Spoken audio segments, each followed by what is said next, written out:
FBI's Most Wanted Criminals. Hello, and thank you for visiting our YouTube channel. Today, we'll look at the most recent information on the most notorious or well-known offenders on the most wanted list, regardless of whether or not they have been captured. The FBI aims to look into this further. If you can help, call the FBI at 800-CALL-FBI or contact the nearest American consulate if you are not in the United States. The following crime is very heinous. Flores, Alexis Ariana de Jesus, 29, plays outside her house in the Huntington Park district of North Philadelphia with her sister. What happened next was difficult to foresee. The last time anyone saw Ariana, she was seen wandering down the street with a male. Her mother burst out of the house, wanting to know who this man was and where her daughter had gone throughout the next 3 days. On the third day, after a thorough search by the local police, the mother's worst nightmare came true. Rihanna's body was also discovered dead under some carpet rolls inside a rubbish bag. It was strangulation. Notably, a bleeding t-shirt bearing a prominent political emblem was nearby. A resident said he knew Carlos, the homeless man to whom he had donated the t-shirt. He had given him some clothing and bizarre jobs to fulfill since he felt awful for him. Alexis was the guy under Carlos's mask, but for a terrible 7 years, the police had no idea what type of beast had committed this horrible act. Before we get into further detail about this man, let me state that heinous crimes are common in the United States. So, what distinguishes certain fugitives from others on the FBI's most wanted list? There are guidelines, but they are rather vague. A person may initially constitute a threat to society, but that much is clear. Another significant aspect is that the police feel that making someone on the list public will assist them in being arrested. They are still on the list despite their reservations. Either the charges are dropped or they no longer meet those standards. As of January 2023, 529 fugitives had been added to the list. Astoundingly, 93% had been captured, with 31% arrested directly due to some form of public help. The FBI believes that publicizing Alexis Flores' photographs will lead to someone contacting them, maybe even that you've met him. Despite giving incorrect information about his birth date in the past, he was most likely born in Honduras in 1975.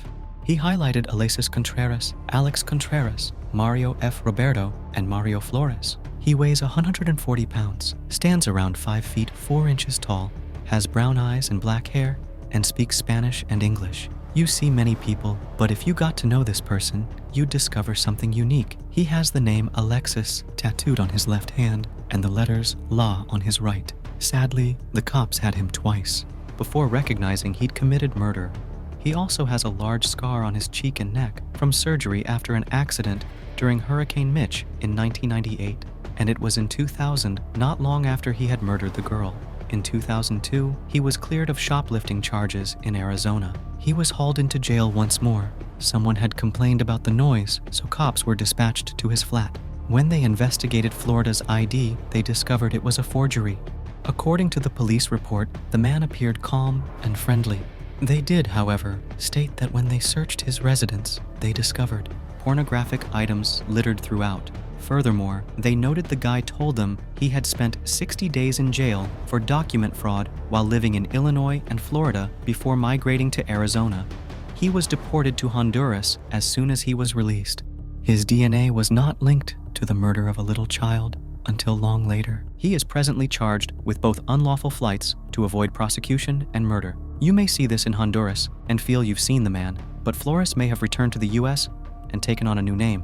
Now, there's a bit more American crime.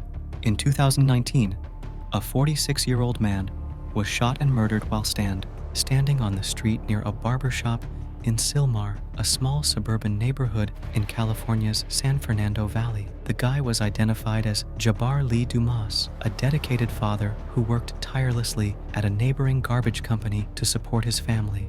As a result, I suppose Moss's family and relatives were taken aback when they realized what had happened. A person approached Doom from roughly 30 feet away and fired 9 bullets from a semi-automatic handgun.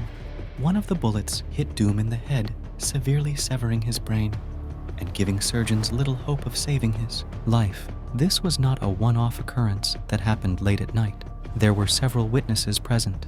One described the perpetrator as a white Hispanic heavy-set gentleman dressed in black with plainly apparent prescription glasses. Following his work week, Moss approached the 11,900 block of Foothill Boulevard and went inside the Hair Icon barbershop, according to CCTV evidence. Kurt Dennis had been seen walking in that direction at the time.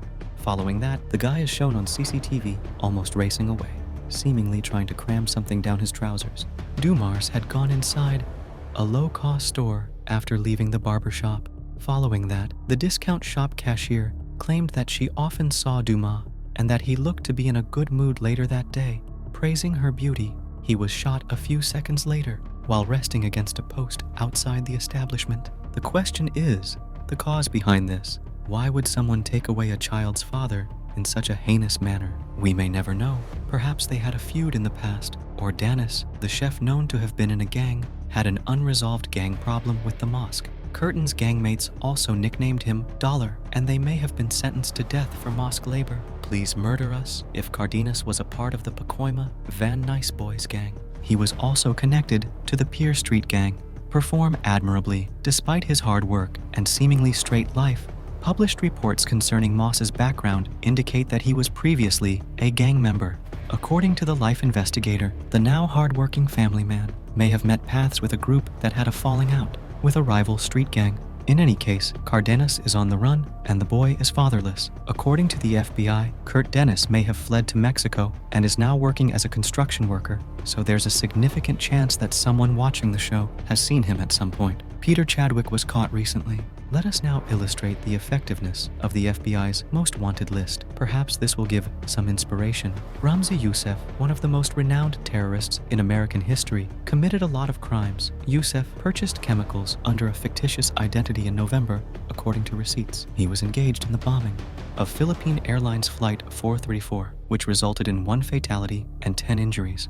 Bonjinka's plot was to assassinate Pope John Paul II, blow up 2 planes, and crash one of them into the CIA headquarters. The World Trade Center bombing in 1993, which killed numerous individuals and injured over 1,000, is what made him famous. Yousef's behavior landed him on the most wanted list, where he remained for more than 2 years until fleeing to Pakistan. Indeed, the fact that he was flying worldwide and across numerous countries demonstrates the widespread support that he and his fellow citizens enjoyed.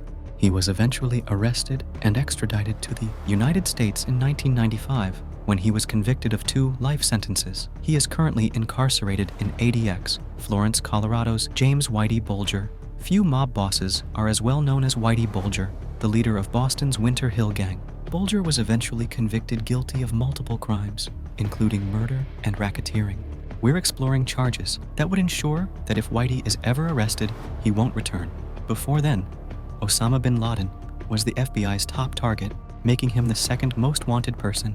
Bulger went into hiding in 1994. When it was added to the most wanted list on August 19, 1999, the FBI created this PSA. Walter, the 81-year-old girlfriend, was played by a Greek woman in her 60s on America's Most Wanted. You are free for 12 years after turning 16 until a neighbor alerts the authorities that you live in Santa Monica. The tipster details how they cared for the cat and how much they adored it. William Bradford, Bishop Jr., was captured quickly and sentenced to life in prison. He died in 2018 at the age of 89. One odd feature of this former Foreign Service officer is that he was placed on the most wanted list 40 years after his offense. Bishop murdered his mother, wife, and 3 sons on March 1, 1976 in the evening. William Bradford, Bishop Jr., on the other hand, escaped to the South after murdering his family in their Maryland home. Although his reason remains unknown, Bishop drove his murdered family roughly 300 miles to North Carolina and cremated their corpses before fleeing.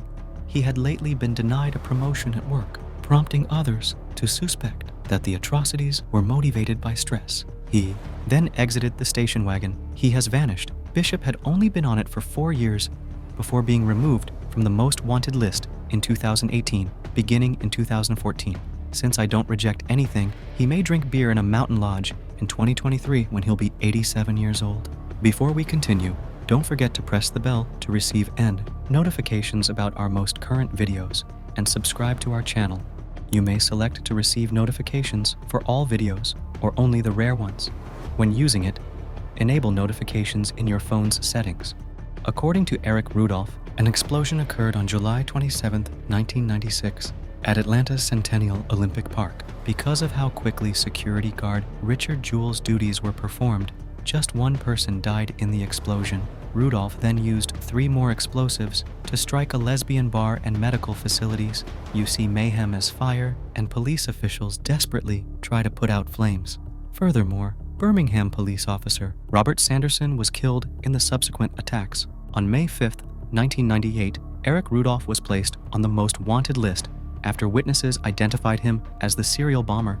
In 2003, he was caught when a police officer in North Carolina noticed him digging in a skip. He was the type of person who sought attention. What are your thoughts on these stories? He was sentenced to life in prison and is presently serving it at ADX Florence with fellow terrorist Ramzi Yousef. Please share your thoughts in the comments section below.